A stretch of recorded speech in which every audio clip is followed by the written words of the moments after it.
Epic Gaming Night is sponsored by Tasty Minstrel Games. Make sure to check out the Tasty Minstrel podcast on iTunes, Google Play, and Stitcher. This podcast is made possible by the support of patrons like you. Thanks for your support.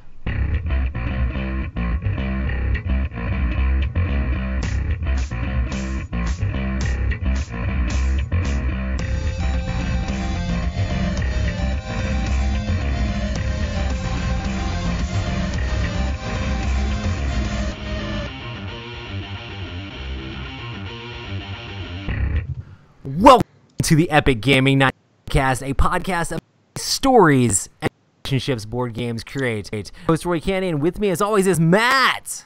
Hello. And Rob. Hello, hello. And this week is a special week because we're specifically talking about stories and relationships. Yeah. Aww. That Scavenger Hunts create. No, I'm just kidding. Yes. Oh, man. Oh, yeah. We're going to be talking all about our experience at Dice Tower Con and all the crazy stuff that went down. It was insane. So I'm going to talk about that. Also going to talk about a little bit of news things before we get to that. Because there's several things in the news which I think are pretty interesting. Yeah, I hear it a lot right now, Matt. Yeah. If anybody else out there hears me echoing, let me know. But I think it sounds okay on this side. No? Yeah, it might just be Skye. Anywho. We'll just roll with it until chat's like, yo, man, what's up? Why is Roy double talking? I know. It'll be fine. It's just my new lingo. So the first thing I want to talk about news is, did you guys ever watch Homestar Run, the Flash videos in the day? I watched a couple. You talking about Strong Bad? Yeah. And how he burninates? Yeah, for sure. I'm familiar with Strong Bad. Dude, when I was like younger, I don't know, what was it? It was like middle school age or something like that. Like Homestar Runner was like huge and gigantic. Anyway, he has this one specific Strong Bad email. Like it used to all be on Flash like back in the day, and they now have a lot of their videos on YouTube. But they made a board game about Trogdor, and it's pretty crazy. It's like a dragon that goes around and burns stuff up, but a cooperative board game. We're going around trying to burninate the countryside. So you're trying to burn everything up and work together to do that. But then there's knights and peasants and stuff like that trying to undo all of your work. So you have to burnate those guys up and try to burn down the thatch roof cottages. And I just think that the video is hilarious, and I've been a huge fan of like that whole IP and like their Flash videos and their YouTube videos those guys make for like forever. So when I saw it, it was like instant back. And I mean, like a simple cooperative game, it's just kind of like abstractus almost. You're trying to move around the board, but the theme is cool. Just it's that whole Strad Trogdor theme. Did the video, Rob? What? Did you watch the video for the Kickstarter? I have not watched the video for the Kickstarter. Dude, I did back it. It's actually pretty funny. I just backed it. I was just like, okay. That's awesome. Really? Yeah. I mean, I'm familiar with the theme. It's cute and funny or whatever, and I was just like, all right, like today I'll back it. Sure. Like that may change or whatever, but just been really busy with work and trying to get stuff done. Nice. And it's not good. Typically, if you want me to back something, just send me like a Kickstarter link. And Roy, I think he posted it somewhere, and I clicked on it, and I was like, all right, I'll back it. I haven't actually looked at the game yet. Is there a version of it that isn't like the Wormwood board? Oh yeah. So it's just cardboard tiles or whatever. I actually backed it for like the cheaper one, which is like the meeples, just because I really like little peasant meeples, and I liked it a little bit better. I really like the models and the plastic roof cottages where they like you over and then it's on fire. But I did if that part of it was worth the $20 to me, so I backed it for free. But I just really like the meeples of it. For some reason, I was just like, I think this one I enjoy the meep pose to the miniatures. So I was like, it'll be a cute little cooperative game, and it'll bring back all the nostalgia that I have for Strong Bad emails, because I've been having my kids watch those videos. So But yeah, Ambi in chat saying that Wormwood board is expensive. Is like the whole thing? Is the whole board like wooden? Yeah. God, I get the super deluxe. Well, I think the tiles are still cardboard, but it's like it slots into the thing. I don't know. That was the only reason I knew about the game, is because I have some Wormwood products, so I'm on their mailing list, and they're like, "Guys, look, Trogdor board game," and I was like, "Oh, hey, look at that!" You know, because they made the talk board game, but it's all wooden. Nice. So I was just, I wonder if they're doing the same thing here, but didn't actually check the Kickstarter out. It's funny because all the comments about this just led into people just quoting the show with all the Burnination and the Trogdor coming in the night, and like, I think every single time I posted about it, I was like, "Holy crap for crap!" But awesome. Like, I don't know. It was a big part of my growing up watching that. It's really cool that they're getting into the whole board game sphere. It's kind of crazy. I only saw like bits and pieces. Dude, man, I just remember like a lot of my friends talking about it and going back and saying, burn it. I was like, okay. Yeah. So I'm pretty sure I watched almost all of it. And they still occasionally put up stuff like on the different holidays and things like that. They'll put up a new video and things like that. So it's crazy. What, Matt? You're gonna pass on Death May Die? All right, so yeah, I think the game looks good, and I know Jordan was saying it looks sort of like Mansions, but to me, when I was watching it demoed at Dice Tower, it sort of looked almost like Mansions of Madness meets Zombicide a little bit, because it's like, while there are campaigns and narrative stories, it's very much like a whole lot of running around shooting stuff. Rolling. Yeah, you're just shooting things in the face. So it's like, there's less. Quite literally how Eric describes it. Yeah. And so it's like there's less investigating, which isn't a problem for me. Like I'm very much a fan of it. But like one of the things for me that bothers me is the minis physically hurt me. Because I hate those. I don't know how to describe it. AJ describes it as small circles with holes in the middle of it. It's like an empty sunflower. I know what you're talking about. The Tarmogoyf or whatever, a phobia. Whatever. I know exactly what you're talking about. I have the same thing.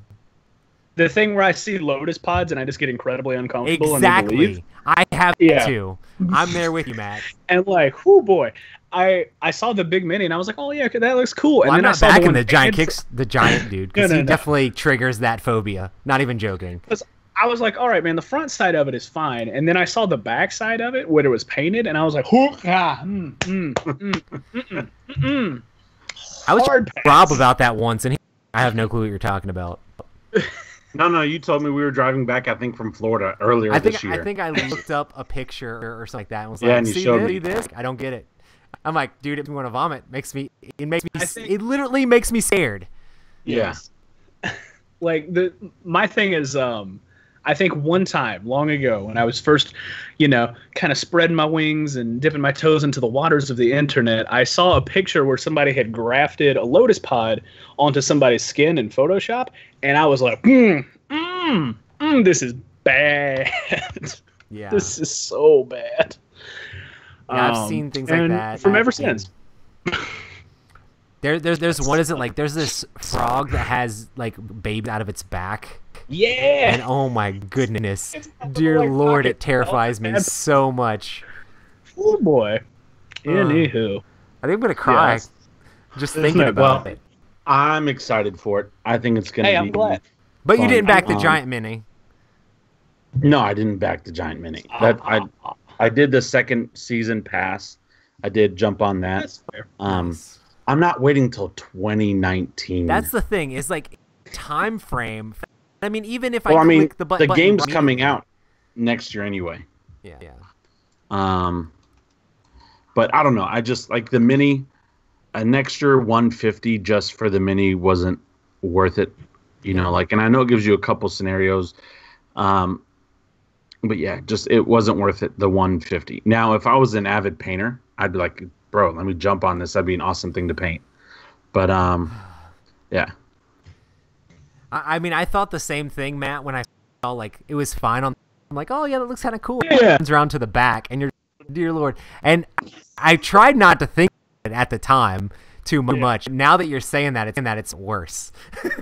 Well, here's the thing. Rob Davio and Eric Lang are attached to this game. And so I understand like the phobia. It's legit. I don't do heights.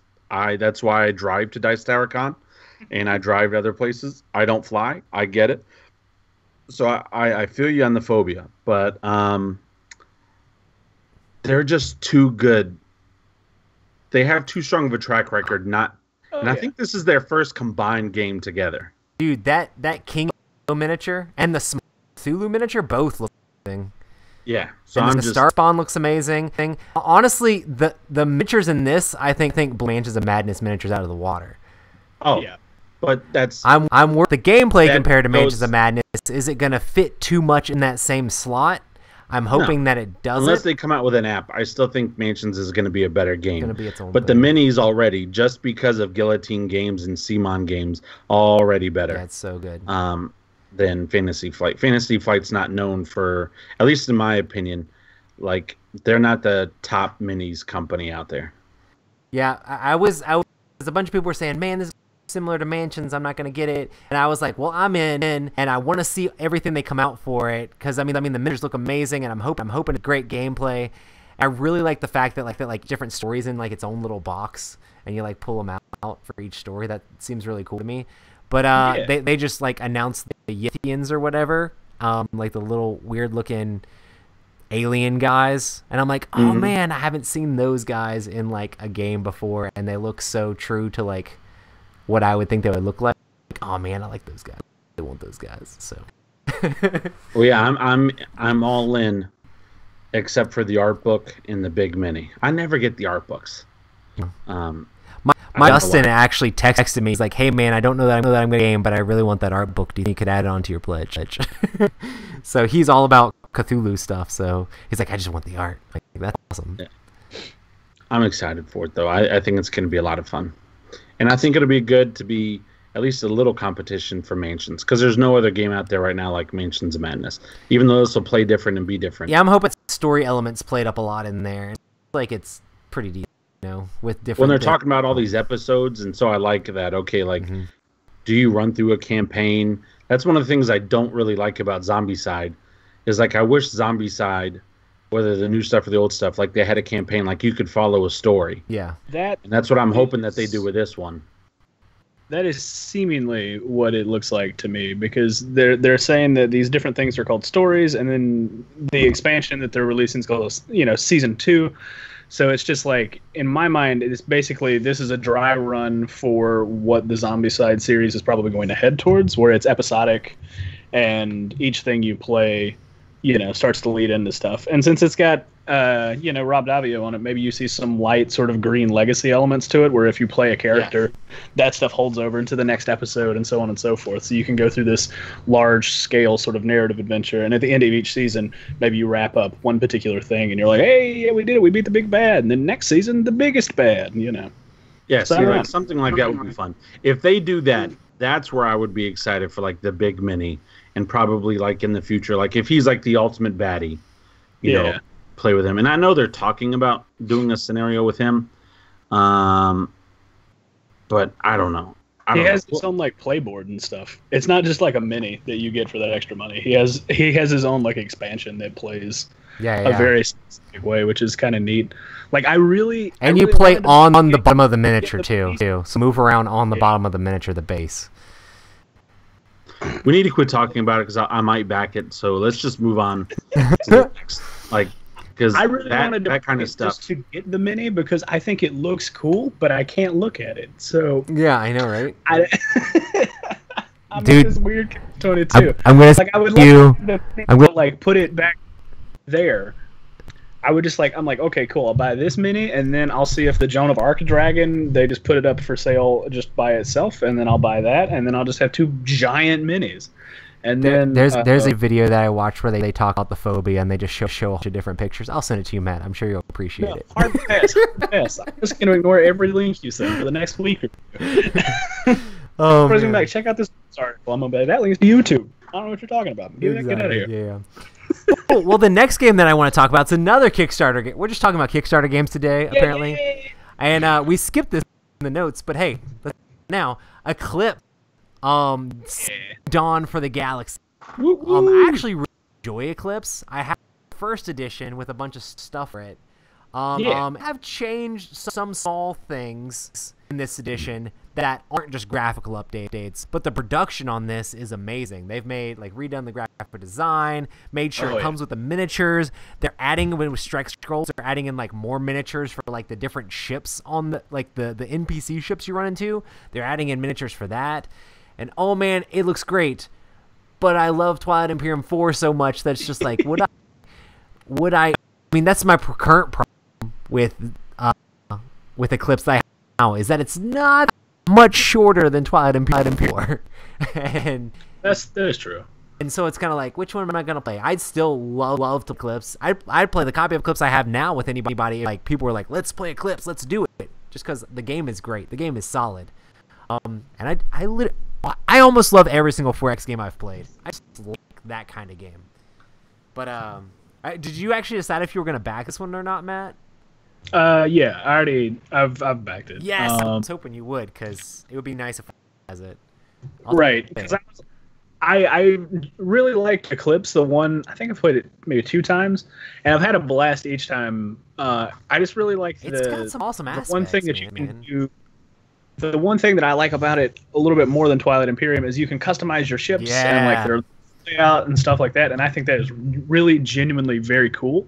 And then one of the issues that I had was when you were laying out all these upgrade tiles, it was basically just a piece of paper or some thin cardboard that you just put all of these cardboard tiles on, and then you had to pick it. If somebody knocked it over, that's days. But in here now they're adding one of those inserts they have an insert like a Wasteland Express delivery service, so it's just hey man, look, same tiles making it, and you're yeah. So I'm pretty excited. Yeah, Game Trays, the company that did Mechs vs. Minions, and they did Wasteland Express, who's done all these extremely intricate, awesome vacuum trays. They're doing a ton of vacuum trays for Eclipse. So you've got vacuum trays that hold your population cubes. If you know first edition, literally it was just a bunch of cubes set on a board all in a line, and if you jarred that a little bit, it would mess up your game. It was literally a problem with the game. Everybody had these acrylic holes put them in so they wouldn't stick around. So they fixed that, and it looks really cool on the way those work. And then they've added there's vacuum form trays for your tech things, vacuum form trays for your ships. Just everything looks nice. It's got that awesome vacuum form inserts for the box you see on Wasteland Express or you see on Mechs vs. Minions, which is great and makes the production value of the game. That had a great insert. Yeah. It's insane. So I'm definitely excited about Eclipse Second Dawn for the Galaxy. The first version, it's not that much different, and I really want to play Imperium 4, so... Yeah. I definitely understand. It's also okay if only one of us has the game. I know, right? I would love... Which is another reason why I'm not going to back... Cthulhu Death May Die. Because y'all pick it up, and I can play it with you guys, and just that would be awesome. Look at the minis. I backed that game, I think, in under an hour. Mm-hmm. And I think I was in the thousands. Yeah, I know a lot of people jumping on it. When I first backed it, there you could get the Cthulhu mini super cheap, but I was just I can't afford it.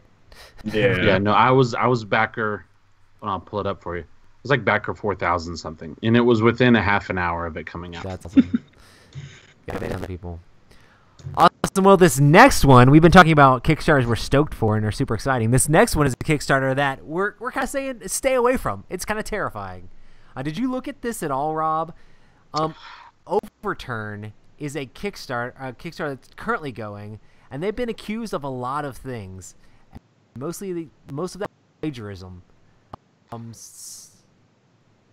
I did see that. There's several articles that people have posted and several a lot of research that people have done where they straight up copied parts of books from what is it? What's that cool Massive Darkness. Massive Darkness. It's just straight up copy and paste word for word, and you can look at the rulebook side to side, and they just switched out for their own pictures and then kept the words in the exact same spots. Then the parts of their Kickstarter page they just copied and pasted from other Kickstarter pages. Yeah. And a lot of that's the mythic Pantheon stuff. They just copied a bunch of those things to use stuff. And then the crazy thing is that their company logo is literally it's like this games or whatever, I don't know what it's called. It's some fox thing has like this fox tail. Literally the fox tail is like the same tail that the fox has in Firefox, the web browser. I'm like, what? Wow. What in the world? This is insane. So it's crazy. Yeah, and aren't the guys from Pakistan, but they're saying they're Canadian? Yeah. And there's nothing wrong with being Pakistani, but they're saying they're from Pakistan because one of their company financiers or financial people is from Canada. And so they're saying if you look on the Kickstarter, it's saying it's like a Canadian project. Yeah. But all of the designers and team are in Pakistan. Gotcha. And that came out on the thread too of, yeah. And the interesting thing is, I mean, they've been like bleeding pledges. Like a ton of people, once this came out, have like dropped off. The game looks cool, but it's currently still funding. So I mean, it looks good. If they, the thing that I wouldn't fund it now, or I wouldn't back it now, is like if I had saw it before all this and I didn't know all this stuff was happening, I'd probably still would have backed it. One, also because I never played my Massive Darkness copy, so like, okay, it's that game. But it doesn't look bad of a game. And the thing that freaks me out about it now is, can they deliver, or is all that fake promises as well? Yeah, like fake stuff as well. Because some of those buildings look cool, the way they like the terrain and the different characters and monsters and things like that. Yeah. So. Yeah, I mean, if you basically just copy, I mean, I heard there's also a cool Simon put up a lawsuit against them, or a law, or something like that. I think it was a cease and desist currently, but I'm sure it'll lead to more. They don't rectify the situation. But yeah, you can't copy word for word rulebooks. You can't copyright mechanics, but your text that you have in your rulebook like that is copyrightable, which is crazy. And people are saying it's frustrating that Kickstarter hasn't taken any action about it or anything yet too. So,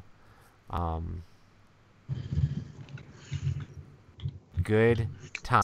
So yeah, the overturn or backing overturn, maybe take a second look. Well, one of the things that like kind of blew my mind is when we were in Florida earlier this year and we got to speak with Stephen Bonacore, and he was talking about some of the issues with other games on all the forging games and of stuff and the counterfeiting and the plagiarism and stuff like that. He was like, it's really more rampant than you may realize on the industry, especially for like simpler games. Like he was like, I think he was saying Catan. Yeah, Catan's such a big game. There's so many counterfeits of it. There's so many counterfeits up there. And so that's the thing now. Since board gaming is such a large growing industry, and especially since it's such a niche industry, people can cash in on that sort of thing. So it's not just like your aunt buying the Hasbro copy of Monopoly, whatever it happens to be that you're into. She's like, oh, this looks good, and it might be some knockoff company that's making a game that's similar to another game, but it's $20 cheaper. Yeah, and they're selling it on Amazon or something, so it looks legit because it's on Amazon. Yep. But like the issue, like he was saying, is especially for these overseas factories that are building the games, a lot of times what happens is some of the engineers on the floor will take the molds, because after so many molds, they have to pull them off and do brand new molds. They'll take some of the old molds, and there may be like a slight issue with them, but they'll make hundreds, if not thousands, of their own copies of that mold from that mold and just sell that knockoff version. And so when you look at it, unless you know what you're looking for, it might have one or two issues, but the majority of the game is going to look good. And so, it makes sense. Like if I was a game developer and having that knockoff and losing, hundreds of thousands, if not millions of dollars, that'd be a big deal. Because he was saying Catan, what was the number? It was astronomical. It was over 50% it's of still the one Catans of the biggest out there sellers online. I mean, I guess the fact that it's in Target and Walmart in the U.S. I mean, just the fact that it stays on shelves in those two places, just to fill up the shelves, I'm sure is huge number. Oh man! Speaking of which, random segue. We have the D&D 5th edition starter set at Target now. Sweet. We used to have fourth back in the day. What is this? That's crazy. It just seemed very strange. I saw it the other day and was like, whoa. In the board game section or Magic cards? It's in the board game section. See, it's on like an end cap facing it. That's kind of because before when we had the fourth or Wii, I think I'm a Wii anymore. It's been, but when they used to have the fourth edition stuff back in the day, it was brought in by like the guys who like bring in the Magic the Gathering cards and stuff like that. But if it's back there with that stuff, it probably means that it's actually Target bringing it in, which is really cool. Yeah. And I've heard that Walmart and Target are both trying to expand their hobby board game sections even more, which is... Yeah, it's on like a back end cap with like a bunch of like super hobby games like King Domino and Catan and that's awesome. Sonar and stuff like that. Things that you, I guess, wouldn't normally expect to see at a big box store. It's the Geek Sundry section. Yeah. That's awesome. Awesome, though. Awesome. Well, that has been our news segment. I guess we'll just go ahead and get to the topic since a lot of it's going to be what we've been playing too. But yeah, so first thing I want to talk about, I'll let Rob talk about this because I'm sure he wants to rant about how awesome it was. But we went to Dice Tower Con, and one of the big things we did, we talked about it on the podcast several times, the Scavenger Hunt. Yes, we did do the Scavenger Hunt. And I want to personally thank everybody that participated, whether you did one thing, whether you did 10 things, or whether you were a superstar and you did all of the things.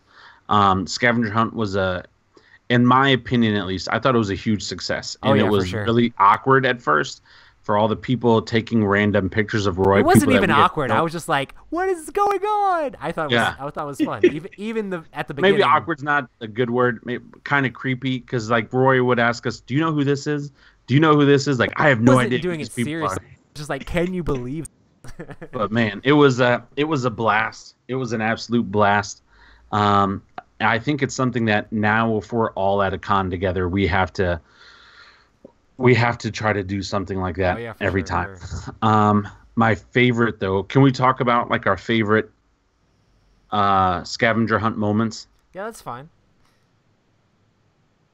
I don't know if Matt's going to talk about. Matt, are you going to talk about cheese and chocolate milk? I mean, I guess. I don't know. That particular cheese and chocolate milk, you know what I'm talking about? Yeah, I mean, I figure you can start the story, and then I will wrap it up, as that was basically how it progressed. Well, my first favorite moment definitely had to go out to Nick. We're playing. They're playing. I'm not even playing with them. They're playing Starship Samurai. Yeah. And all of a sudden, out of nowhere, and here's what I love. Nick didn't just make videos. He started the video early, so you see the awkward, quiet walk up, and then EGN, and you can see Roy at first, like genuinely worried for like a split second, like what is happening? This person is yelling and walking towards me, and then he calmed down. Yeah, I got hyped. I was like, absolutely what amazing. In the world? Oh yeah, awesome. Yeah. And the best part about this is that so much of it Rob had where it had videoed or pictured, and then we hashtagged it all. It made it awesome because there's just like this documentary in the hashtag Epic Gaming Night on Instagram of all this stuff, and it just made it awesome because like I can go back and watch it over and over again and see my shocked face. That was probably my first my first like crazy story. Like that just came out of nowhere. They were busy playing a game. I was playing a game, and just boom, just eat. And Nick is loud. Nick is not a quiet person. And I loved it. It made it even better. Ambi, she tried to do the yodel, and according to her, she broke her voice. But what she did an amazing job. Kent Parker, he is the quietest yodeler just person ever, but he did a great job. Jordan did a great yodel and a great job. But that first one, that it's not that I forgot about it, but I just wasn't paying attention to it, and he just came out so hard and so loud. And then Roy's reaction on the video that made it priceless to me. Yeah. Oh, okay, this is cool. Yeah. I can share one thing that was awesome. I mean, just besides the fact that all these people were doing it and things kept happening, which was fun. But the fact that we were in our giant game of Twilight Imperium, and I mean, I had scheduled this out and had planned it, and like had to get up early and put everything together.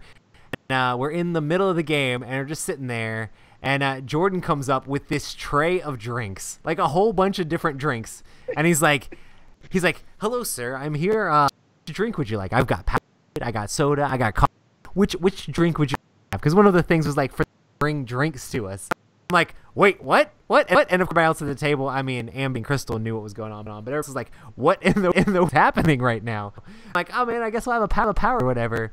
And like he's like, oh yeah, cool, awesome. And he's like, oh, does anybody else want one? And Sam's like, oh, I'll take a coffee. I'm like, you don't get points for the coffee, Sam, or you don't get points for the coffee, Jordan, or whatever. Even if you give it to Sam, it doesn't count. You got to give it to Matt and Rob. He's like, I know. So, but it was just funny how things kept happening. And then of course I had to explain, oh, we're doing this scavenger hunt thing, and it's awesome because all these crazy things happening because of the scavenger hunt. It's just fun. And then Ambi starts yodeling at the table. Exactly. Once again, people are like, why is this happening again? Oh, it's a scavenger hunt. Doing a scavenger hunt. Don't worry about it. Scavenger hunt. Don't worry about it. Kent Parker had my favorite awkward, non-paying attention picture of Roy. Oh yeah. Yes. But Ambi was the silent ninja of taking pictures of Roy. I'm pretty sure she didn't stop at 5. She just kept taking pictures. Man, there were times I'm looking at Ambi, and bro, if her eyes were a rifle and you were an animal, you would have been shot so many times over. She is just like timing it perfectly. So as soon as like you've given your maximum effort to look away, boom, picture, and she put it down. She didn't even want you to see that she was taking a picture. It was kind of intimidating. It was awesome to watch, but she was up there taking boom and just put it back down. But when Kent Parker took the picture of right beside you as you're taking a picture with somebody else, and he just jumps in there real quick and takes the picture, and you're not looking, that by far to me was just like, that was the number one picture. Kent Parker is just in the frame taking a selfie to Roy's back. Yeah. I still remember. So good. Was it like first thing, board game breakfast, I was run cameras, like the very first thing that happened, like when the con opened.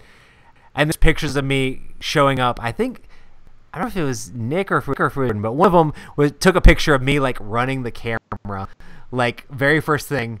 Nothing had really started, and I'm just like, "What's happening? What's happening right now? Who took this picture?" It was just crazy because I'm like, it's just somebody in the crowd was taking pictures of me, like hashtag Epic Gaming Night Scavenger Hunt. I'm like, what? It's like the same thing where like Rob would hide the EGN or the Favorite Game Friday dice and be like, all right guys, can you find it? And then it was just like 10 minutes later somebody was like, got it. We had one within 2 minutes was gone. 2 freaking minutes. I mean, these people, they were on point. They were on point with that dice thing. I thought that was going to be like one of the hardest things. The longest the dice was ever gone was an hour. Yeah. Yeah, that was it. Absolutely crazy. Yeah, that was a lot of fun. But hey, why don't you tell them your chocolate milk? Oh yeah, so Rob decided that, or no, hang on, it was it was Jordan.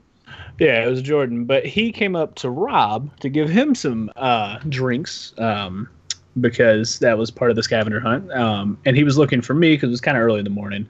So it was so early. We stayed up way too late. Yeah, we had gotten in at like 3 o'clock in the morning, and I had stayed up a little bit longer because I was still in that weird sleep cycle. And Jordan's like, "Hey Rob, where's Matt? I need to give him his drink and some cheese." And Rob's like, he's not here. But what you can do is you can go to our room. Here's our room number. Now we did play a game with Jordan. So there was kind of like, and like we were all getting along. It wasn't it wasn't one of those awkward things. I didn't think he was going to kill Matt. And so that's why I was comfortable with doing that. So meanwhile, it's like 9:30. I probably should have been out of bed, but I wasn't.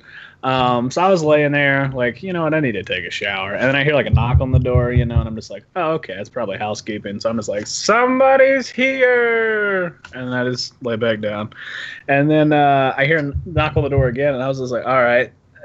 maybe I'm not yelling loud enough. Maybe this person just doesn't is kind of dense. I don't know. Whatever. So throw on some gym shorts, put on a crusty shirt that I had rattiest clothes to you drive down, and open the door, and there's Jordan with a small cup of chocolate milk and I think he had a bag of cheeses. Like he literally went to the grocery store and was just like, yes, one of all the sampler. Didn't he go to Publix or something like that? Yeah, that's awesome. So he had just like a litany of cheese, and I was just like, all right. And he's like, here you go, man. And I was just like, thanks.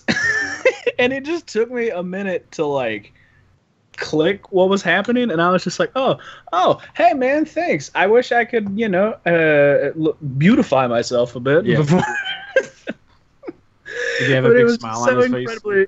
Oh yeah, absolutely. He's like, all right, man, see you inside. And I was just like, yeah, man. Like, okay, thanks. Then I drank my chocolate milk and ate some cheese, took a shower, and went inside. It's pretty good breakfast. I still like. I think it's Nick's video where he like taps you on the shoulder with some string. Yeah, cheese. with the cheese. Yes. Aren't we playing Rising Sun? Yeah. He comes up.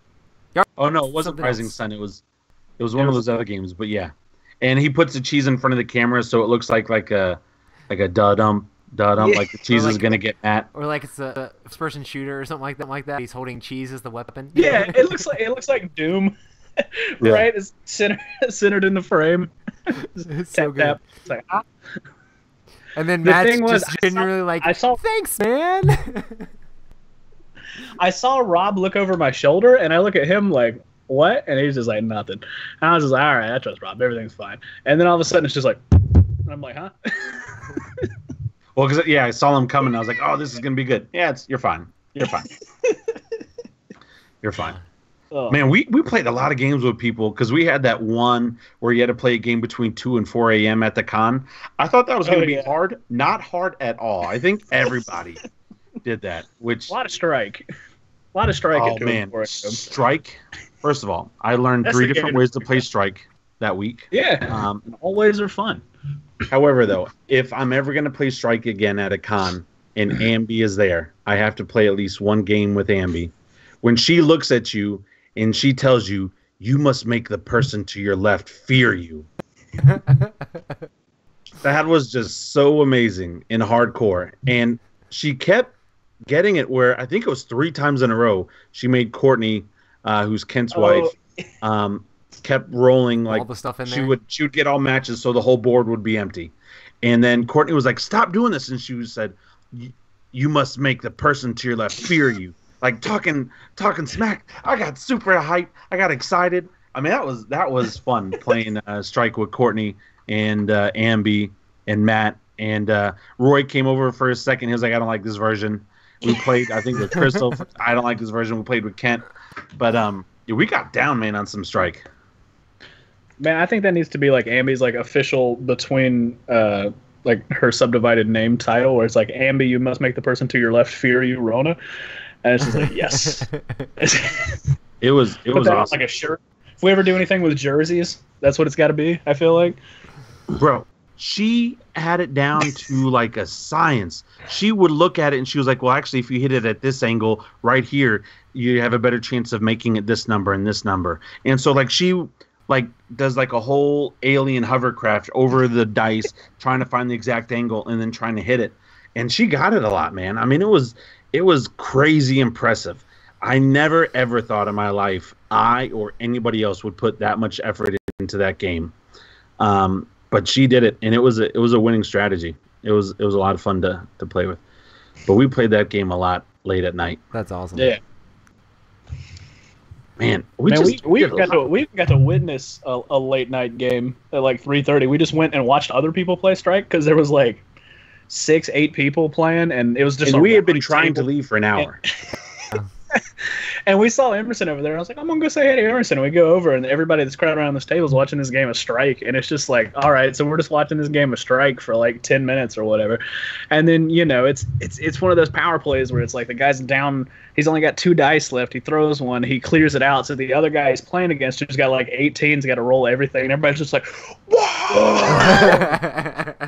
It's just like the closest you could get to being at the World Cup, I feel like, in a board game. First strike, yeah.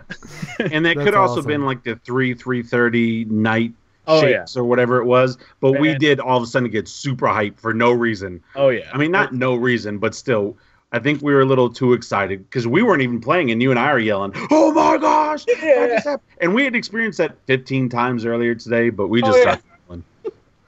That's awesome. Oh, it was awesome. Nice. Well, I think the Scavenger Hunt was a super success, and we're definitely going to have to do it like next year or any of the cons we go to. And it's going to be bigger and better. We're going to make it happen. Oh yeah, and we'll keep a lot of the funny stuff. I may not do as much of the buying us stuff. Yeah. Like I don't know, it's just kind of like rummaging for ideas. I will probably though keep in the cheese just because that is Matt. For those that don't know, people brought Matt cheese. He also brought a cooler with 3.5 pounds of cheese. You think I'm joking? I'm not joking. He brought his own cheese, over 3 pounds of his own cheese in a cooler. I was going to the meetup to share with the people who came to the meetup, but then we had stayed up till like 3 or 4 o'clock that morning, and then the meetup was at like 9 We or 10. got done with Rising Sun after 4 o'clock. Yeah, and the meetup was like at 10, so I woke up. I think I finally got there around like 10:30, 10:40, and everybody was like bouncing, and I was just like, "Well, okay, next year." Yeah, nice. And that was my fault. In the future, we should probably do the meetup later, but I had to bounce. Yeah, right. That drive back, I almost died. I fell asleep 3 times driving back. That's not good. No, it was not good. It was not good. And then a combination of gas station on the side of the road. Yeah. That's terrifying. Yeah, waking up by that. And then a combination of gas station hot dog and cappuccino coffee. My stomach was on fire. So that was a good way to keep me awake. But yeah, we just, I think the earliest I went to bed, or how about this? Earliest I went into the room one day was 2:30. Every other day was after 3 o'clock easily.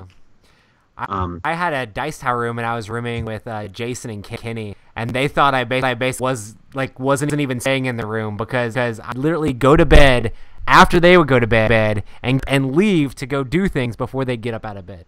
And they'd be like, "Are you even in our room? Like, I see that you've been here, but like you don't sleep at all, do you?" I'm like, "I got too many things to do, man. Too many things to do." I appreciate you, Nick, and the other people. I was legit tired, and I got on late, but I did make it home safely. Nobody got hurt that I know of. I could have caused. I mean, I don't know. I was asleep, so I have no idea what I missed. But when I woke up, there were no sirens or fire around me or anything like that. It was I also almost got in a car accident on the way home. But it was just because some crazy lady on 95. We were just like driving, and traffic was doing that thing where it speeds up to 90 and then stops immediately, and then speeds back up to 90 and stops. And then one lady was just like ignoring all the people in front of her braking, so she just comes over to my lane, so I have to go over to the other lane, and then there's just a tractor trailer in that lane. So I'm just like, cool. This is great. This is great. The trailer would win. The other side of the road, someone had they were in like a big truck, and they had driven it, and it had fallen over right on like a bridge, like right in between in South Carolina. Like there's a bridge there that goes over into the state, and it had fallen over, and there were all these metal parts that had ripped out of the top of the tractor trailer, and there was just giant machine parts in the middle of the road, and it was like. The truck was like on the edge of the bridge, like it had hit the edge of the bridge and stopped, and all the machine parts had fallen off into the bridge, and people were just like standing outside of their cars waiting. And my side was all up because we're just looking and staring at like what in this kind of scene was, because it was like rusty old machine parts. They were like gigantic, like something like out of a factory. I have no clue to what it was, but I'm just like, that is a really weird scene. And then the traffic on the other side of the road was just backed up for miles. So I'm like, well, I'm glad they didn't have it on my side of the road. I'd still be in freaking South Carolina. Yeah. Also, shout out to Waze, the GPS company that Google bought. It makes. Oh yeah, man! It took me like so traffic would slow down, there's accidents and stuff, and Waze is like, get off here and drive through the country, and it will be 2 minutes faster than waiting, in traffic. And you're like, 2 minutes faster. But it ends up taking me some really cool places. Like at one point, I drive past the airport, and then I end up out in like the Savannah Wildlife Reserve. So I'm just driving on this small little 2-lane road in like a marshland with all these like cool herons and stuff flying by. And I think I did the same thing. This is so cool. No. It was not cool. It scared me to death. And I don't know if it was because I was just so tired. But there was an area between Georgia and a good chunk of South Carolina where I was driving where I'm not stopping. I don't care. I don't care what's happening. I'm not stopping. I don't feel comfortable right now. And like I remember passing several gas stations, but only one of them being in operation. And it had like a pump, and it was just one of those things. I was like, I don't care. I'm not stopping. I'm not stopping. I've played too many like Lovecraft board games that sometimes in those small towns, like it's like this is what Lovecraft wrote about. This is where the cults are. Like there was an accident, and it was like you'll save 15 minutes if you go around the accident and go on here. And then because I rerouted my course, instead of having go around the accident and go back, they were like, just stay on here for like 200 something miles, and. Man, I was awake. That part of the trip, I did not fall asleep on that part of the trip. Man, that part of the trip freaked me out, bro. I'm not even gonna lie. And like, I'm a big guy. I'm a pretty strong guy, but for some reason, I was like, if I stop, someone's gonna touch me, and I'm not gonna like it. And I need to keep going. I felt really, really awkward, and there was nobody there. It's not like there's just like people and there's nobody there. It's just like rundown home after rundown home. And I don't mean rundown as in like poor. I mean like rundown is, oh, that place is haunted rundown. Like freaked out. And so, yeah. That's awesome. Just thinking about it now is making me jump a little bit. Man, it's fine. The Savannah Wildlife Reserve is beautiful in case anybody ever wants to take a vacation. It's fantastic. I was so happy. Nice. Great. Well, I guess we can talk about some of the games we played there. One of the games that I played, the giant game that I played, and I've played it before, Twilight Imperium 4. We had a game scheduled for the Jack Vassal Moore auction. We got a chance to play Nick, which is super awesome. He's the guy who won the auction, and all the proceeds to the Jack Vassal auction charity, which goes to help gamers in need. Like your house burns down, or they lost a child, or they have like cancer bill can't pay for, that sort of thing. So super awesome. Yeah, really awesome what Nick did. And we played with, it was me, Sam, Ambi, and Toby, her husband, and Crystal all got to play. I was the Hassan, which are like the cat trader people. And I enjoyed playing the Hassan, but I don't think I ever want to play them again, because like the entire race is that you can just trade anybody at any time you want, which involves negotiations all the time. I'm pretty sure our been shorter if I wasn't playing the race, because some people might have gotten in negotiations all the time. I was always in negotiations like every step of the way. It was rough, and it was definitely stretching for me to play that, because it's like I want to be in everything, or somebody's like, oh, let's do this thing, I'm like, wait a second, let's switch a couple credits first, like that sort of thing. It was just like, oh my goodness. But it was a lot of fun. Crystal played the Jolnar, which can do all this tech stuff. Ambi played the Peace Turtle, the X-Chaw. And Nick played the Space Pirates, the Intact Coalition. Sam played the Ghost of Creus, because Sam always plays the Ghost of Creus. It's kind of funny because when I was like, okay, we're going to pick things, and I just randomly picked. I let Nick pick first, because he won the auction. And then I randomly pick all the other names. And Sam was the second person. I'm like, okay, the only people you can't pick is the Mintac. But so any race you want except for the Ghost, because I was typing out except for the Ghost because you always play them, and he immediately said Ghost of Creus. And I'm like, this is the fastest that Sam has ever texted me back. Before I could even say no Ghost of Creus, he texted me back Ghost of Creus.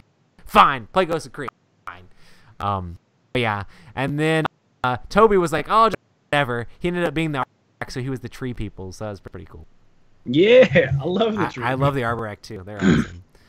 But yeah, it was definitely a super game where we're all going back and forth, and Crystal helped each other a lot during that game, because nobody else really wanted to trade a whole lot, and Nick was trying to like stop me and Crystal from trading, but Crystal was like, I'm fine with trading, and she has the Jonar has this tech card or this promissory note card they can give you that says whenever they gain a technology, you gain technology. So you give it and you just gain that technology. So I would give goods for that card, and then when the trade would come up, I would turn it back in to get the same technology she got, but then I'd also pay extra money and get another technology. So just getting tons of technology. So it's basically playing the Hassan and the Jonar at the same time. But Krista was also playing the Hassan and the Jonar at the same time because she had tons of money. So Nick didn't like that very much, and he was coming over trying to stop us, but we had tons of money, so our ships just kind of like stomped him a little bit back. But it was fun. Ambi was doing really good. She took Mechatol Rex, got the points for that, and she was holding it.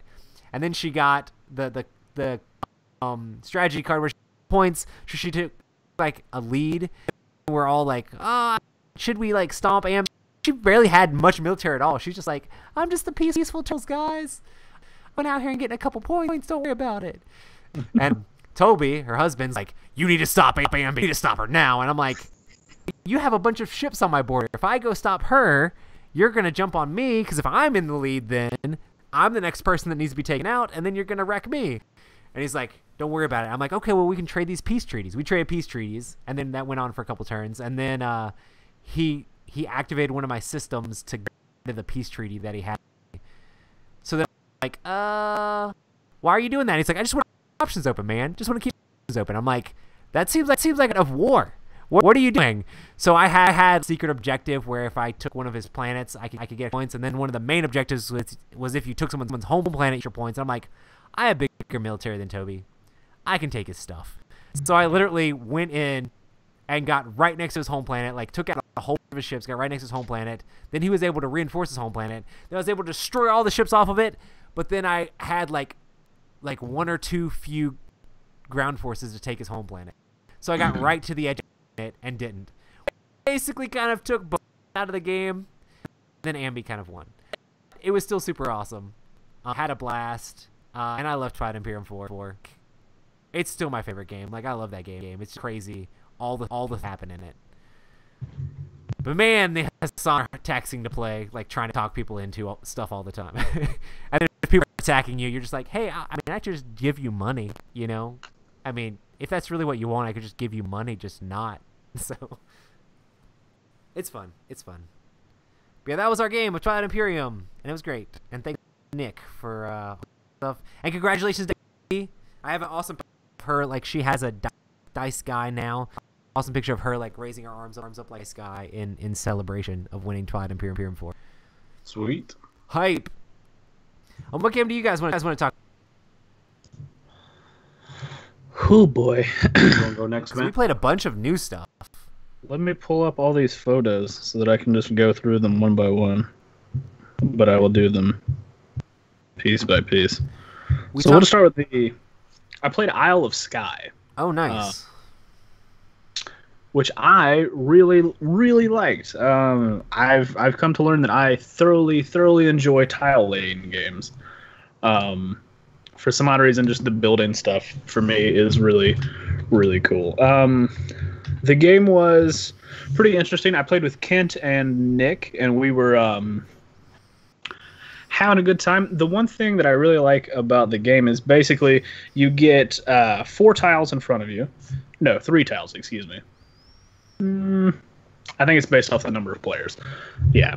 So you get tiles equal to the number of players, and then you decide which ones that you want, and then you place a monetary value on one less than the amount you received behind like a little screen, and then you choose one to kill. And then everybody reveals what their screen is, and you put it out, and then starting from the start player, people have the ability to buy those tiles from you for that cost. Mm-hmm. And if nobody buys it from you, you get that tile, but you lose the money. So you're basically going around going, oh, you know, that one's pretty good because it's got this and that, which I need. And then that one's kind of good too, but I don't have this much money because I've placed my money as like the buy amount for the tiles that I have. So it has this interesting sort of catch-up mechanic. So that was the one thing we noticed was Kent had his board was smaller than everybody else's physically because he didn't buy as many tiles because most of the time we either priced them really high or he just didn't have the opportunity to. But he had stacks of money, so much money. So he was able to, on the later rounds, buy a lot of tiles and then keep the ones that he had. So he was getting a lot of stuff at the end of the game as like a catch-up mechanic. And even though we thought it was going to be like Kent was going to be sort of way out in last place, it actually ended up being way closer than we expected. And it was just a lot of fun. And the art on it's okay. It's not super great, but it works very well for, I feel like, the type of game it is. So, yeah. Boom. Boom. I want to talk about that 9-player Game of Thrones game I got to play.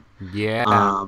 I got super hyped and super excited about it. We were actually playing Blood Rage, and it was like 2 o'clock in the morning, and saw the guys playing in the distance, and I was like, oh my gosh, I got to jump on this. They were playing regular 6-player Game of Thrones. So anyway, 2:30 in the morning, I run over to these guys, and I'm like, I saw you guys last year. I wanted to play last year. Couldn't play because you were already full. So when are you guys playing? When are you guys playing? When are you guys playing? Hey, when are you guys playing? And so I finally annoyed him enough. The guy's name was David. He was a super cool guy. Played with him and his crew. We played the next day. And there's a whole story about lunch that next day that hurt me. That hurt really, really bad. But anyway, I won't get into that. The Giordano's pizza, Matt. Whew. Anyway, so we played 9 players Game of Thrones, and what they do is the game is based off of where book 5 in the series ends. Not the show, but where book 5 of the series ends. And so, Liz, have an amazing time. You are the best. She's in Comic-Con or headed to Comic-Con right now. Nice. Super jealous of her. It was awesome getting to see Liz. Oh, yeah, for sure. Love you. So anyway, it's based off of book 5. And so up north, you have the Baratheons, because Stannis' army is near the wall. You have the Boltons. Then you have the Eyrie house, which is House Aaron. Then there's 2 Targaryen armies, like a pink Targaryen army and a white Targaryen army. Then you have Tyrell, Martell. You have the Lannisters. You have the Greyjoys. I think that was all 9 of them. Yeah. Baratheon. Anyway, there's 9 houses. We had an absolute amazing time. A lot of backstabbing. I finished somewhere in the middle. But I played with people I never played before. You play the exact same way that you do with a 6-player game, except for you're playing with 9 players. And on this version, they have new cards, so it's not, the houses and stuff are still the houses, but the guy who created it created brand new cards for it as well, and stuff like that. And so it was kind of nice because, like the House Bolton card, Sansa Stark was on the House Bolton card.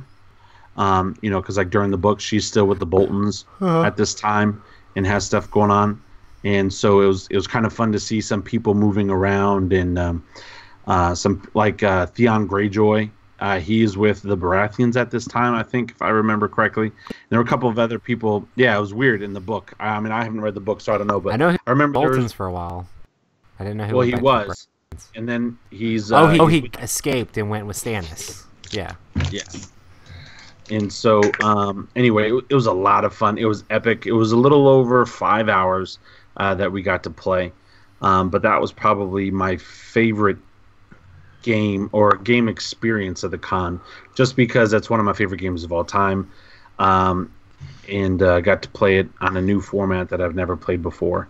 And so Game of Thrones 9-player edition was pretty crazy. Like a fan-made expansion of something that you keep. Yeah, that you really want. Loved the games, loves the books, and so he made it. And honestly, though, the game made me mad that Fantasy Flight has not done anything else with it. They came out with that Hand of the King game, and then they came out with the Iron Throne game, and they did a second season of the LCG game. But this game, and the way on how hot the show is, you think that they would add more expansions with more board and stuff like that, because you could do everything, over the Black Sea. You could do the White Walkers. Yeah. You could do the Dothraki, which again they they're could over give the, it like the Black Sea or something. Galactica treatment or something. I mean, have a million expansions. They haven't done any of that stuff, and it just anyway. So that kind of ticked me off, but I'm happy that somebody was able to create it and put in all the effort. But it was a lot of fun.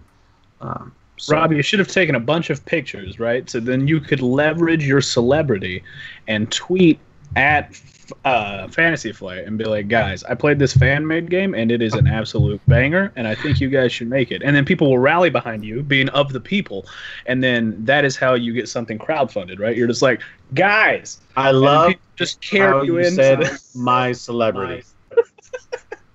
I love and I appreciate you so much, Matt, that you think that that's actually a thing. Yeah. Like that's one thing about the con. Like everyone knows Roy, and we're the bridesmaids, and I'm okay with board gaming being the bridesmaids, but Roy is definitely the bride.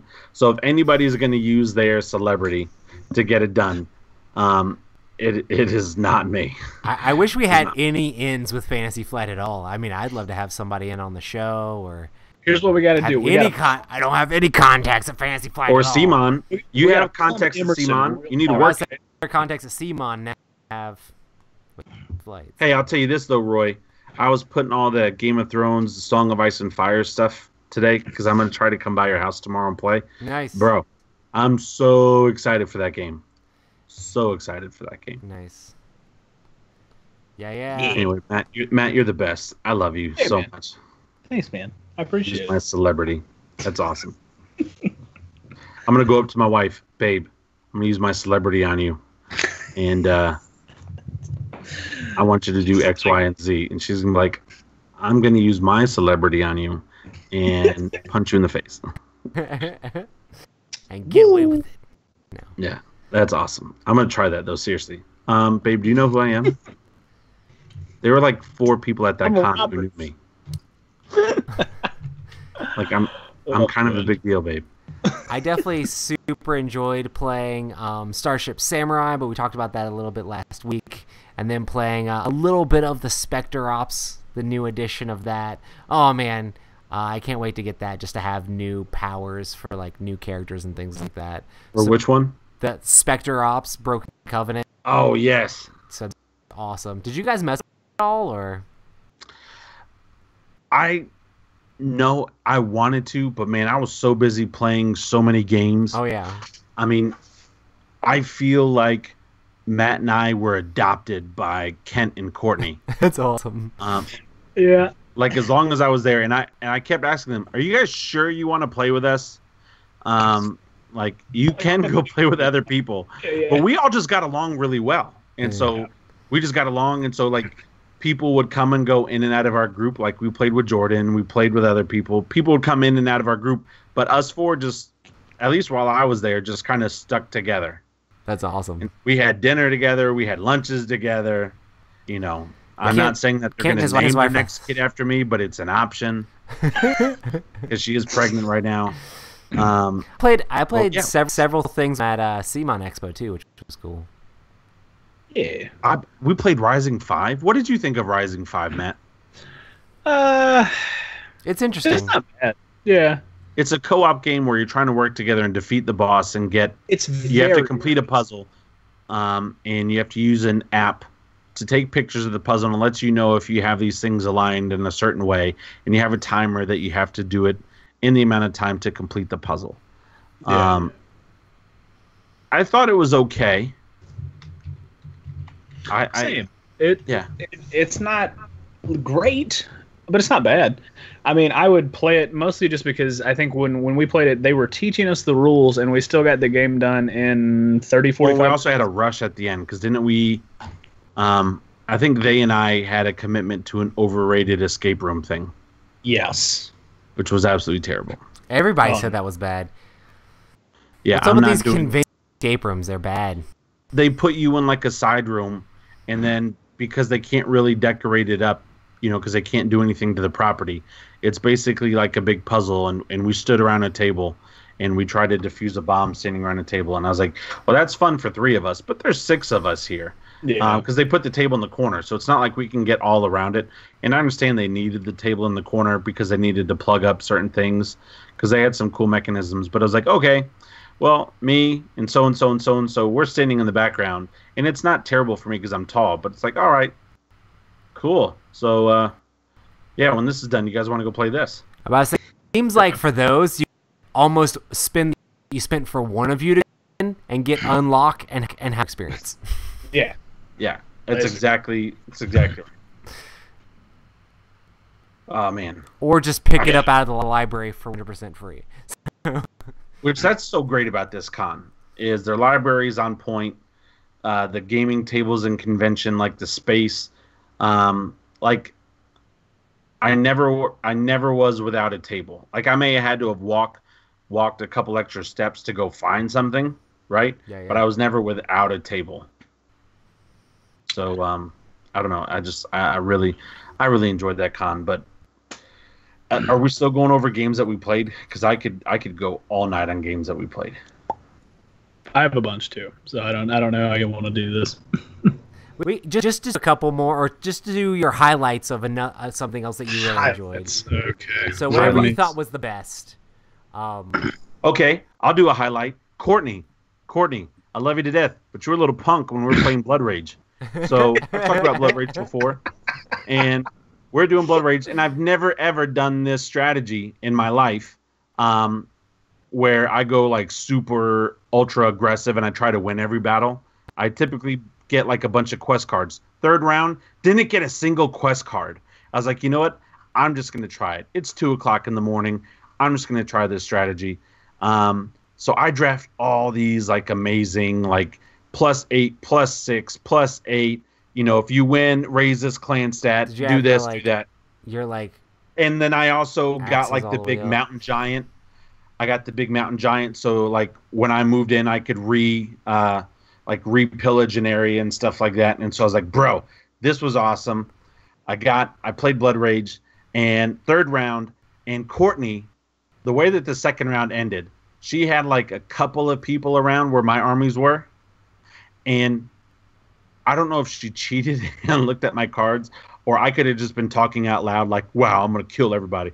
I was tired. It was late. It was very late. It was, and so she would just like move one little guy in, and she was like, all right, I'm pillaging. And I'm like, you know you can't win. She's like, I know. Oh, I know. And you know how like they do it where it's like a smug, like, oh yeah, I know I can't win. But I didn't get it to like maybe the third battle, which was stupid on me, what she was doing. But she was making me burn through my cards. Because in Blood Rage, whenever you win a battle, you have to discard your card. Yeah. And so I have like all these great cards, and my lowest card is +6. Like they're all fantastic cards. Yeah. And so she's pillaging in my areas where she can't win at all, and it's full of my guys because I had my horns thing maxed out. So I think I'm able to have like 10 or 12 guys on the board, and I'm blowing through all these cards, man. Yeah, but and it's just like points. You got the points beating them, right? Yeah, but I didn't care about that. Like my plan was, my goal was, I'm gonna go in with this guy, and I wanted to max out my other clan stats. Oh gosh. So like I was gonna go in and repillage, and so I was gonna like try to repillage Yggdrasil. So I was gonna win Yggdrasil and then try to repillage Yggdrasil. Well, by the time I got to attack Yggdrasil, I had 2 cards left in my hand, out of my 6. Yeah. Because Courtney, man, she just kept attacking me. And finally, I catch on, and she's just over there, like, all pregnant, just laughing, like, aha. Like, I don't know if the baby's talking to her, just, like, laughing at me. And I'm like, what are you doing? Like, stop this. She's like, aha. Oh, that was another good card. And every time I discard a card, oh, that was a good card. Oh, that was a good card. And I was like, oh, you terrible person. Like, please stop doing this. Because if you have a card, you have to play a card. Oh, yeah, you can't not and play if you win the battle, you lose it. Yeah. And so, like, I have all these amazing cards. And she's like, ah.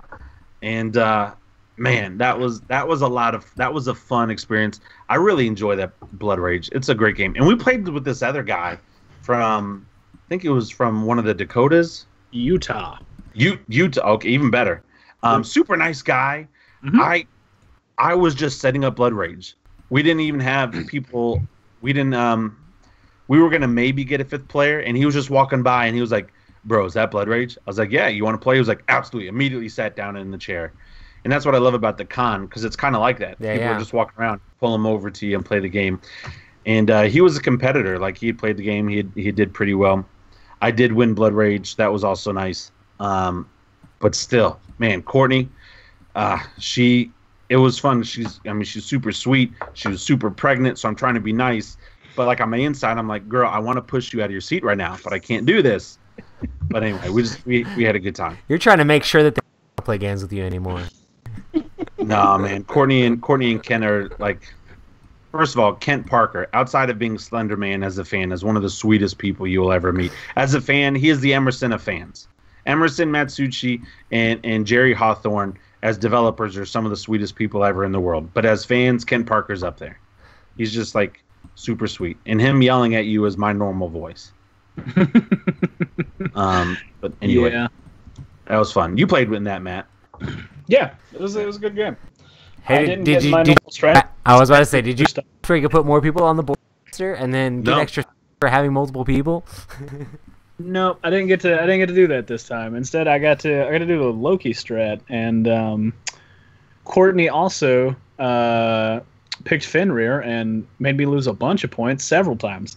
So Courtney, second round, or is it first round? I don't know. I don't think Fenrir is OP because the times I've had Fenrir, I haven't even stressed winning the game. I'm just like, okay, I just do really good. And especially if you put him in last, where it's like you just fill up the place with your guys. You're like, hey, guess what, everybody? Suck it. Every time. So. Yeah, and you're just like, welp. Yay! Especially if you've already put your boats down. That's the thing that sucks. Yeah. Oh, yeah. Yeah, you put your boats down, you're like, can't move the boats. Great. She was good of like messing up other people's plans. And I don't know if that was her plan, but she felt like the Loki in like real life, like in the like, she was just messing with us. Yeah. But it was still a lot of fun. Like she had a good strategy, but I remember her doing that with Fenrir. Yeah, I had Loki's trickery, but it did not feel like I did. No, that's really a very interesting way to play that game. So I got to play. I got to play games of Heroes of Land, Air, and Sea, just because there were a ton of people. So many people come up to me and be like, "Oh man, I really want to play Heroes of Land, Air, and Sea." And leading up to the convention, people, "Oh man, I want to play Heroes of Land, Air, and Sea with you." So I was super to play. I got to play the first game. I played a 6-player game. I played with Jordan and a bunch of other people, like just people that had seen the game and wanted to play it. Ended up playing this game with me. So we played a 6-player giant epic game of Heroes, and it was super fun. And I just really enjoyed the game. And then I also got to play it with Crystal and with Gary Pope, and so a couple other media creators, and that was a lot of fun too. And they were like, "This game is an instant back." Like I'm like, "Well, the Kickstarter is over. Like when the pledge comes up and there's late pledges, we're both going all in." Like they love the game that much because they'd heard a lot about it and weren't sure. And Gary Pope's favorite game is Kemet, and he's like, "I feel like Heroes of Land, Air, and Sea might rival Kemet. I just need to play it a few more times." And they were all about it. I was excited to see people enjoy the game as much as I do, playing the game with them. It was a lot of fun. In our 6-player game, though, I was feuding with everybody at the time, but George Lions, and he was just building everywhere. I was trying to figure out crush his stuff, goblins. I ended up sending a bomber, taking out a tower, and then we're like, "Oh man, what about those lizard folks over there? Wait a minute, those lizard folks have a lot of points." At that point, everybody had attacked me to oblivion, so I didn't really do much. But man, I love Heroes of Land, Air, and Sea, and it just keeps moving up in like my rankings of favorite games, and I just can't wait for that like floating continent stuff. So if you haven't checked it out, it's on Kickstarter still. Well, you can get late pledges, so yeah. I'm hyped for it. I'm actually excited to play it with the little air people. That seems that's what I'm excited for, man. The Eagles are cool. I don't know that I'll like it, but I definitely want to play it because it looks super cool. Yeah. But hey, whatever. I was going to talk about game Deception that we all played. What's up, man? Oh, okay. Say it is Matt's turn.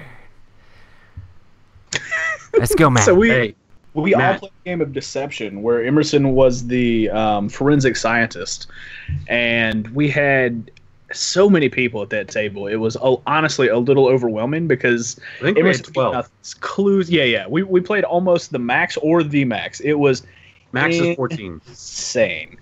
So at one point, half of us are like walking around the table trying to look at other people's cards because we physically cannot see far enough across the table to see whatever else everybody has.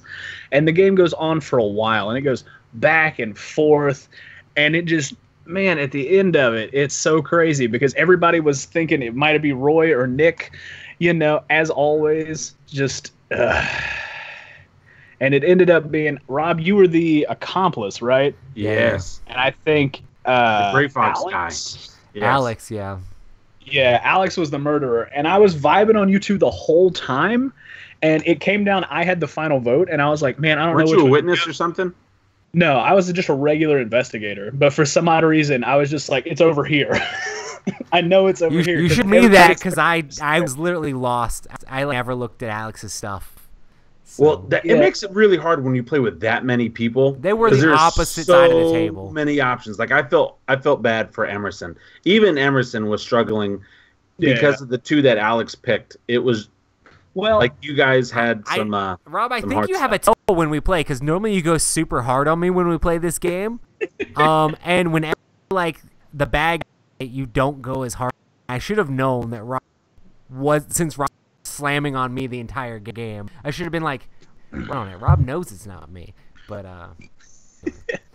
that was one of the reasons why I was sort of like picking up into Alex was because I was like, man, dude, this guy, he works for Gray Fox, so he's played this game a ton. Yeah. So it's like he knows exactly what he's doing, and I'm just like, this is bad. But I ended up on my final vote going for Rob with two of his choices that made sense, and it was not correct. It was not correct, sir. We killed him. It was actually Alex, and I had actually picked his combination setup before, and just glossed over it because I thought it couldn't possibly be quite right. You should have been more vocal, Matt. I couldn't see what was over there. Literally the opposite side of the table. I was vocal on my half of the table. I couldn't hear over all the millions of people we had in that game. I couldn't hear what was going on. I was going to say the issue was I was beside of Emerson, so I can't really talk to Emerson and give some strategy. And then between me and Rob, there was another guy, and so I was talking to him a bunch about it. But he was all over there on the other side. He was basically thinking it was Roy or Nick. And then the other two people on the other side, I think we were accusing Rob Alex. Yeah. It did shift around because when it started, people started throwing accusations. And I think there were like 4 or 5 that were wasted on like Nick's combinations of stuff. They were like, is it Puzzle Box and whatever? And people were like, mm-mm. And it's just like, okay, not him. Can't be him. And it's just like, but that game was intense and insane. It was just a good time. It was a good time. Deception's always good. Yeah. All right, Matt, what I was hoping you would say is because we're on the same wavelength was the mind. Oh, yeah. I actually didn't take a picture of it. So when I was scrolling through games to talk about, I didn't think to talk about it. Bro. So we played the mind. We played the mind. The hot, I guess. It's hot. I don't think it deserves all the hype that it's getting. It's not like the best game ever, but it is a lot of fun. Bro, so the mind is one of those games where everybody gets a card first round, and the cards are numbered from 1 to 100. And as a group, without communicating, you have to put down your card from smallest to largest. I think it's actually harder at the beginning rounds because the lowest number could be 37, but nobody knows that. And so they're like, crap, what's my first one? What do I do? And so we played the mind, and we played with myself, Matt, and again, Kent and Courtney, who, again, they were our parents for the con. They adopted us for that con. Yeah, thanks, Mom and Dad. Yes, thank you very much, Mom and Dad. At first, we were doing terrible. You gotta be synced in. But eventually we made it to like was it round 7? Yeah, no, it was round 6, and we were 2 cards off from round 7. Okay, rounds, and you only play 8 rounds. Yeah, with the 4-player, you only play 8 rounds, so we were almost at the end. Yeah, but man, it was a lot of fun. And so that was the mind. That was a quick game. I mean, it takes a couple minutes to play, or maybe 10 minutes at most if you're making it far. Yeah. But the other game I want to talk about, and I really, really, really enjoyed this game actually, even though I did terrible at the end of this game, was Pioneer Days. Yes. Pioneer Days. Never played that game before, and lost all my cargo, or a good chunk of my cargo, because those pesky storms. Because I was James Fitzgerald, and I was doing the voice, and I was doing all the craziness, and we had a good time with that game. But Pioneer Days, you are playing. Is it 4 rounds or 3 rounds? It's 3 or 4 rounds, and you were trying to collect so many points. You can get points for cattle. You can get points for items you possess, for people you possess. I mean, it's a simple. Whoever has the most points at the end of the game wins. But it's a lot of fun. It kind of reminded me a little bit of Above and Below and Near and Far, where like that whole market mechanic where you put your token down and you get that thing from the market, or you can choose to get that money or whatnot. It didn't have the story theme like Above and Below, but I just remember as I was playing it, you can go to the market and you can't be in the same spot, or you can be in the same spot as other people. But it was silly. It was fun. It was a good game. It was one of those games that I would have played again at the con. And I was trying to play as many games as possible. But I really, really, really enjoyed Pioneer Days. And it also happens to be from our sponsor, Tasty Minstrel Games. Nice. Pioneer Days. That was a blast. That's awesome. I had a good time with it as well. It's very, I don't know, it feels pretty light, but also sort of deep in that the mechanics, basically you choose a number of dice based off the players. It's basically player count plus 1. You roll the dice, and then those dice will allow you to you pull them out of a bag too, right? Yep. Yeah. Yeah. So the different dice have different colors, and they all have different action things on them. So you basically draft dice almost like Sagrado, where you're just like, okay, I'm going to take this one, I'm going to do that with it, and then the pool passes around to the other person. And it's pretty fun. It was a cute little game. Yeah. It was fun, and it was simple, and it's not – there's a lot to it, but there's really not a lot to it. I mean, it wasn't confusing at all or anything like that. So, anyway, that was my last one I'll get into. Nice. Awesome. Well, do we have any other crazy stories that we want to throw out there from Dice Tower Con? I know we told a whole lot of stuff about crazy things that happened. Was there anything else? I won Wits and Wagers on a bro. That Wits and Wagers, you and Jordan round. Yeah. The last round, I think it was a 5-1 or a 6-1 odd. I ended up betting all of the money I had remaining on myself, and then ended up winning with like $125,000 left. And I was just like, "Oh baby!" Yeah, it was solid. Pulled away from the table. That's the way to do it, though. That's the way to do it. Because one of the other guys we were playing. Fun fact. And yeah, I've been playing Wits and Wagers wrong.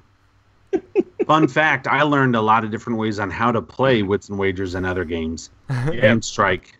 Don't just go by whatever Roy and Trevor says. Fun fact: read the rule book. I taught you how to play Wits and Wagers. No, it wasn't that, but it was just... I never taught you how to play Strider. There were multiple games I played that weekend. I understand the Trevor thing. How did I get roped into this? Just because you teach me a lot of games, and so. Man. Nick. Fun fact: Nick is a fantastic host for Wits and Wagers. Nice. There was one more game I wanted to talk about that Kent introduced me to, and I played it with Kent, Courtney, and then the brothers Murph. But it was called Tieftaschen.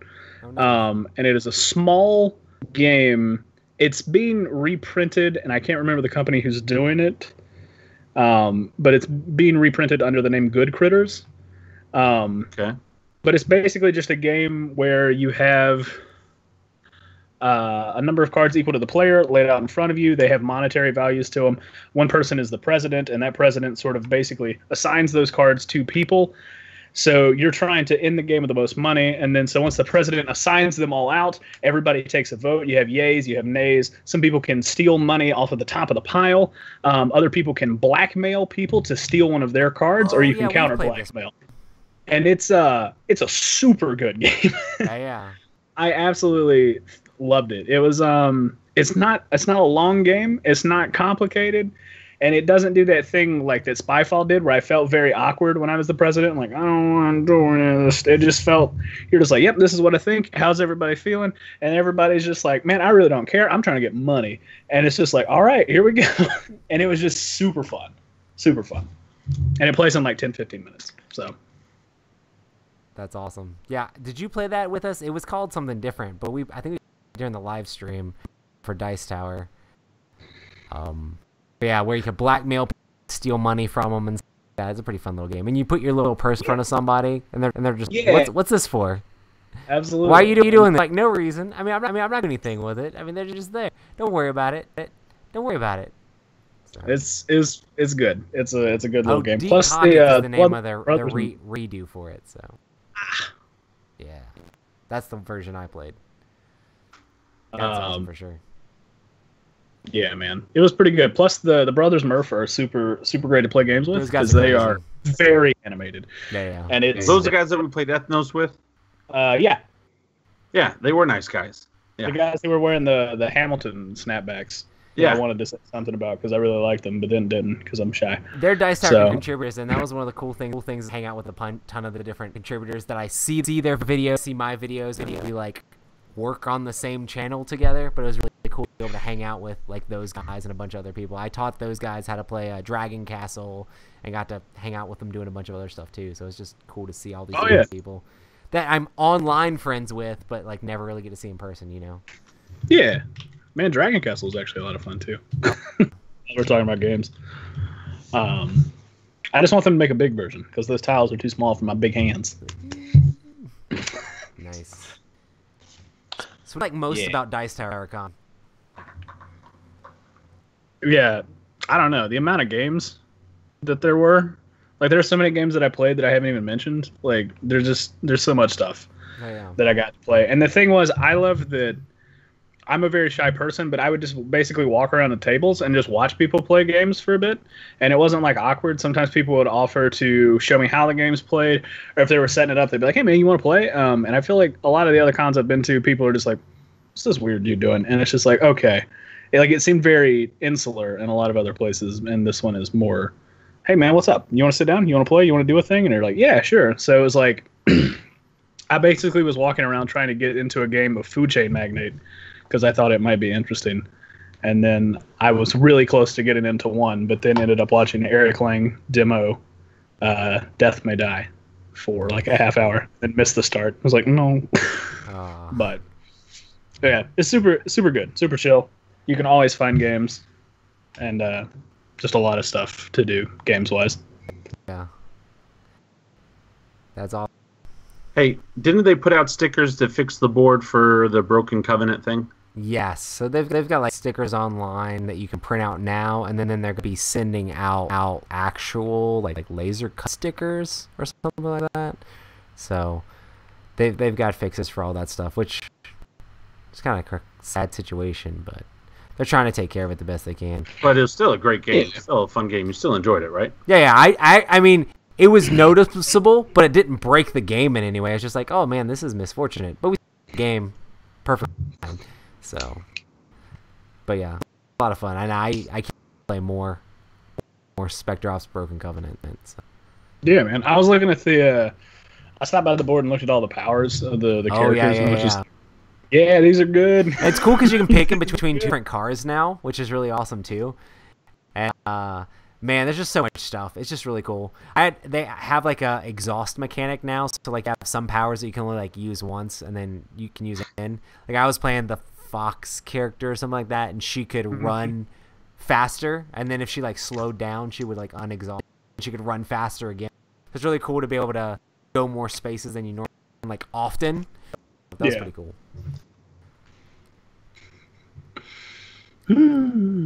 Oh man.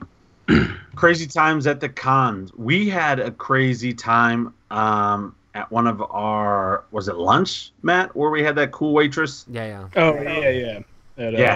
And then a guy dropped Parmesan garlic cheese fries on our table, and so we got to keep them. Nice. And we had this fun waitress, and I just blind ordered. And so it's like, whatever you'd get, that's what I'll take. And whatever you that's what I'll take. And so that was kind of like a fun experience. That was also the first time I got to ride in Kent and Courtney's minivan. So that was cool. That was another fun experience, eating out with those guys. And then Giordano's, woo!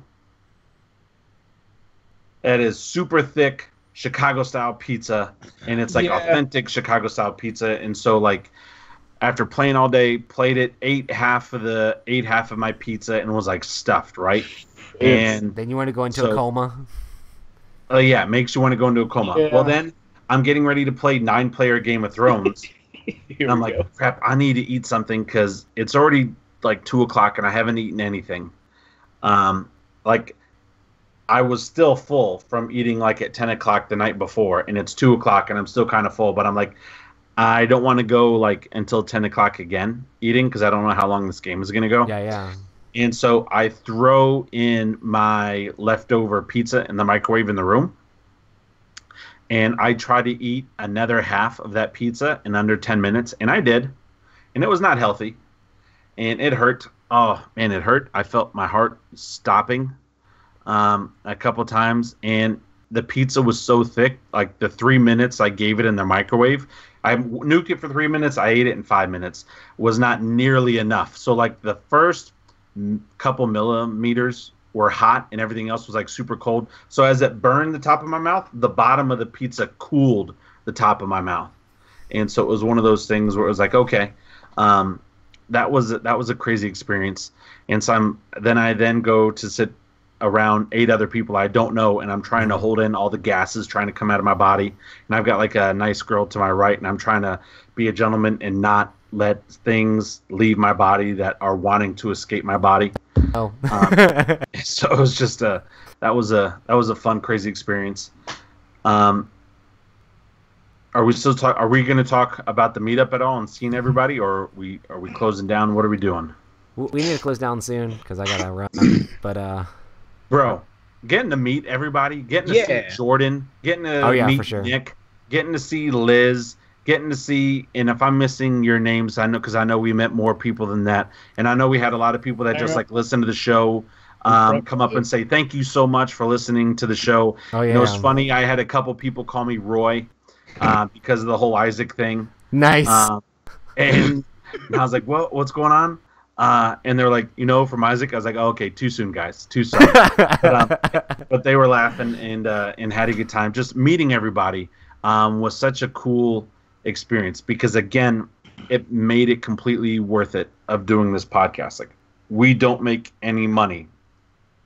This is all volunteer, on our end and stuff like that. And so it makes it worth it for me when I get to like meet these people that like, it was awesome. Cause like I never met Liz before, but I already felt like we were friends. That's the best part. Like never met Nick before. Well, actually I had met Nick before, but we didn't really like hang out before. But now this year with Nick and the cheese and the EG and the yodeling and the funny, it was like, oh, that's just Nick. Like, okay, that's Nick. Yeah. Like, it was so fun. And like Jordan took it to another level. I did not know this. Dude, he went hard. It was awesome. Jordan went hard. Jordan went so hard. And I absolutely loved it. Now Jordan's like one of the coolest people that I know. And he lives in Hawaii. Yeah, he lives in freaking Hawaii.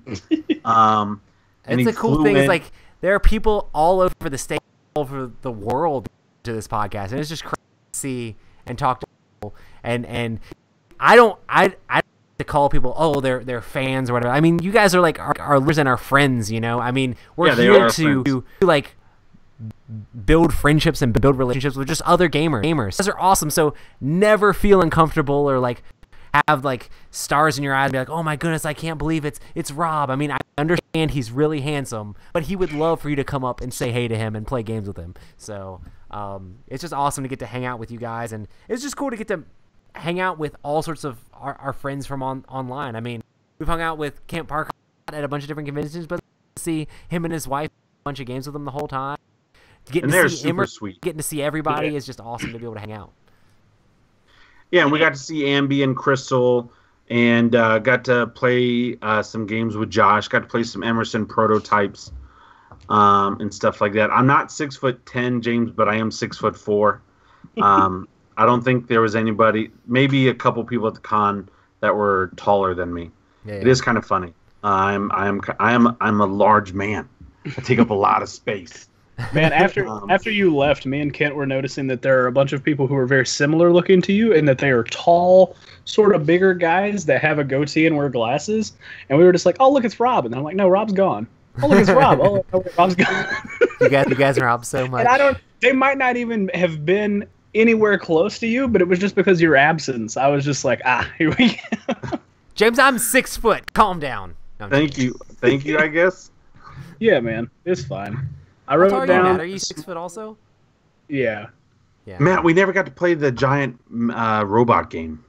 Oh yeah. Oh no. Which it still worked out because we played so many other games. It's not like we didn't play it because like we were doing something we didn't want to do. Like we were having a good time. And I got to hang out a lot with Matt this con. We were roomies this con, and we played a bunch of games together. Like I said, we got adopted by Kent and Courtney, which was super sweet. So it was fun just getting to hang out and play with everybody, man. I absolutely love you guys. Like, I truly mean it. I really do love you guys. Oh, and also, freaking Nick was the patron of the week before we get to the con. And so, like, the patron thing is, like, Nick's at games or whatever. And so I'm like, oh, like I know Nick because I follow him on Instagram because he also does, like, a lot of movie postings and stuff that I love. And so I know him on Instagram as Nick's at Games. And then he's our patron of the week. And I'm like, bro, you're Nickstagrams. You're a patron of the week. You're the unicorn and all this stuff. And he's like, yeah. And so, like, we joked around about, like, how his unicorn was doing and what the name was. Nicky V. If the bear does take him out into the woods. Bro, like, we had a lot of fun. Like, that was a lot of fun. Because, like, I feel really dumb doing those Patreon stuff because I'm just rambling. I don't know what I'm going to say. So many people said, like, oh, man, I had to record that or I had to save it. And whenever I'm feeling down, I go back and listen to it. It's really fun. Yeah. But anyway, so that was a blast being able to see Nick and do that and, like, have all that tie-in and stuff as well. So awesome, guys. Well, thanks, everybody who hit us up at Dice Tower Con. It was a ton of fun. And we're definitely stoked for next time we get to see a bunch of people at Con. It'll be great. I think Dice Tower Con needs to become like a regular one. Yeah. EGN. The only downside to it is on the 4th of July. And so if my girls ever or my family ever has something on the 4th of July, I may not be able to get out of it. But besides that, though, we got to play with so many of you guys. You got to play with us. You got to see us. You got to interact. It's not running around crazy. It's just having fun. Make it next year. Like, let's make it a point to make it next year and have such a good time.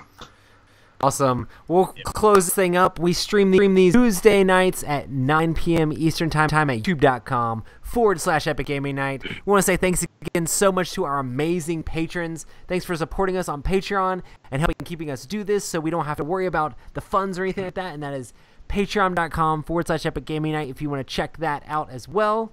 Also, make sure to hit us up on Twitter and Instagram at Epic Gaming Night and follow Writing.Newman and Shades of the Mind. That's right, sir. You got to see Matt, too. Yeah. And sometimes I just might hide other dice. Different states, different Bro, that. okay, you just real gotta quick. keep watching. If I hit a dice somewhere and then somebody took a picture saying that they found it in that spot, that would be so creepy. I mean, that'd be like cool. You go to That'd like the be, Capitol really building and you're like, or you go to a street sign just on a random street and you like put the dice beside it and people are like, which street is it? I'm gonna find it. They like calculate longitude, latitude, or just leave a longitude, latitude where the dice is at and then see if somebody finds it. No. Oh man, it's like catching, but with Epic Gaming. Yeah. Nice. Thanks everybody for joining us, and we'll see Real you quick. guys on this one. You guys are the Matt, best. what's up? Real quick, before we do the outro, I was just going to say I wrote down everybody's names who said hello to me and was a fan, so I'm just going to run off those really quick. We got Nick, Paul, Kent, Courtney, Jordan, Crystal, Amby, Jeffrey, Liz, and Wendy. Thank you guys very much. Thanks, people, for recognizing Matt. You guys are the best. Yeah, it was fantastic. I was like, I got to write down everybody's name. Y'all are great. Hype. Peace. Peace. Bye. Oh boy.